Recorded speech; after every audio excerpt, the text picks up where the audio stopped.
Hello, this is Excel for your parents. My name's Elizabeth, and today we're going to be talking about how to create a pivot table. If pivot tables have ever scared you, this video is for you. Just the simple, easy creation of a pivot table. We talk about what each of the fields in a pivot table does, and see some simple examples of how a pivot table can benefit you.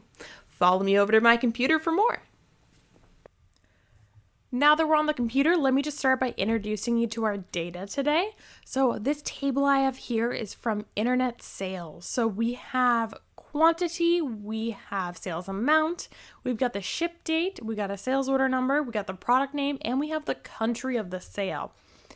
And today we're going to look at answering a bunch of simple different questions with pivot tables. The first thing I'm going to do is I'm going to pretend I had an agenda to find out which country sells the most products. Pivot table can answer that in seconds for us. So let's make one. So if you had your data imported into Excel and it wasn't in a table format, this is how you would do it. You would select all of your data. I'm going to press Control Shift down to select everything. And then I would go to Insert and Pivot Table. Since I do have my data in a table format, I'm just going to click anywhere in the table and I'm going to click Pivot Table. And now we're going to look at, it's going to bring up the table name here, and I want to place it on a new worksheet. I'm going to press OK. The advantage of having your data in a table is if your data expands, it will pick up those new values. Whereas if it was just a range in your data, if you add to that table and your data expands, you're going to have to redefine where your data is coming from with your table. But now you're drawn to this screen. So once we have our data selected and we press Pivot Table, we get this pop-up screen. Over here, you can see that this is all of our column names here. So we have sales order number, we've got the quantity, we got the amount, again, we got all of them right here. And we have 4 different fields to choose from. I think these intimidate people a lot. They don't need to be intimidating. Value field, let's start with that simplest one right there. Value, anytime we have a number that we want to manipulate, sum, average, we want to do something to that number, we want to consolidate that number somehow, we're going to put it in the value field. So I know we have the goal of seeing the quantity sold by country. So the first thing I'm going to do is I'm going to grab that order quantity and I'm going to put it in the value field. Now right now, as you can see, we're just going to have one lump number. It's going to be the sum, the total sum in this case, of the ordered quantity.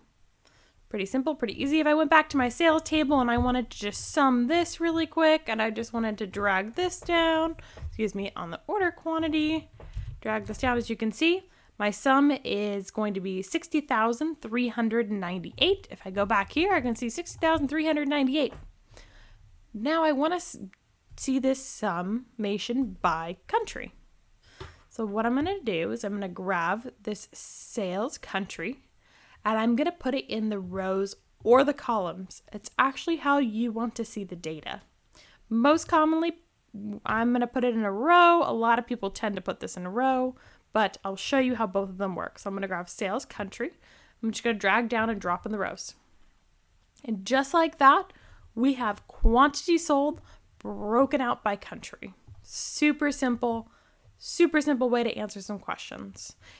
As you can just see there, I clicked off of my pivot table. If I go to click back on my pivot table field will appear. If I do exit out and I want to come back to the pivot table field option, I have to click in the pivot table, right click, and show field list here. So now I'm back to my field list. And just as I showed you earlier, just as I promised earlier, we're going to dump it in the column as well. And this doesn't look as nice, but you get the exact same result. We're going to get by country up here, and we're going to get the summation with a grand total. But I'm going to bring it back over to the rows. I want to see it in a row fashion with the sum of the quantity here. What if I also want to see dollar value? Or if I want to see, in this case, it's not dollar value, but what if I want to see my sales amount? In that case, I'm just going to grab my sales amount and I'm going to put it right under that. I'm going to put it in the volume section. So now, as you can see, I've got by country, I've got the quantity, and I have the sales amount. Super simple way to get all your data in one place. But what if we wanted to break this out by year?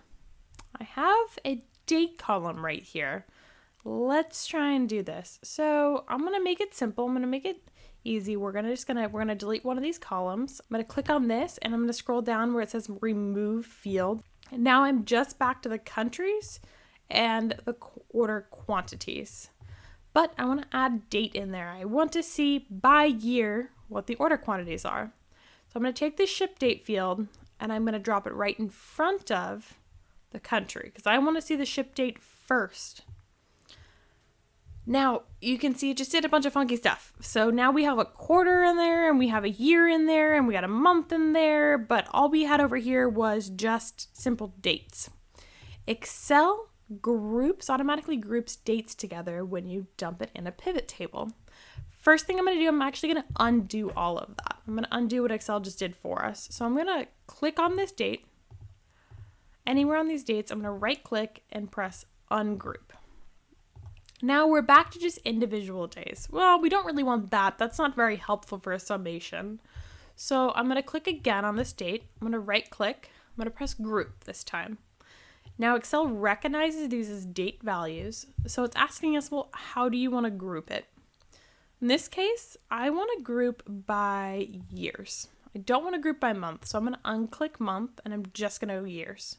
Something to note, you can, just like as we saw in the beginning, you can group this by multiple criteria. So if we want to group by years and month, it's going to show both of those values. I just want to group by years right now, and I'm going to select OK. Now look what I got. I got quantity by country by year. Now let's add back that amount right here. So I'm going to grab that amount, dump it down in values. Now I've got by year, by country, and I've got my quantity. Now, what if I wanted to compare and I wanted to put this value on the columns row here? If I wanted to have my dates go across like this, or in this case, not my dates, my years. Well, just to simplify things, there's ways to do this, but just to simplify things, I'm going to get rid of the amount again. I'm going to remove field. I'm going to grab the ship date. I'm just going to move it to the column. Okay, so now what we have is we have by country, by year. I'm going to make this a little bit nicer looking. There we go. By country, by year, and then we have a grand total. If we don't want this grand total anymore, if all we want is a grand total by year and we don't want a row grand total like this, I'm just going to get rid of that by going to Design, go to Grand Totals, and we're going to go off rows and columns. Now, wait a minute, I did want that column. So I'm going to go back to grand totals and go on for columns only. There we go.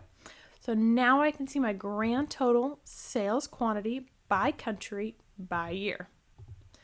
I hope this gives you a good introduction to pivot tables and can show you the power of pivot tables. Please join me for my next video as we're going to go over how to clean this format up a little bit and make it look nice and pretty.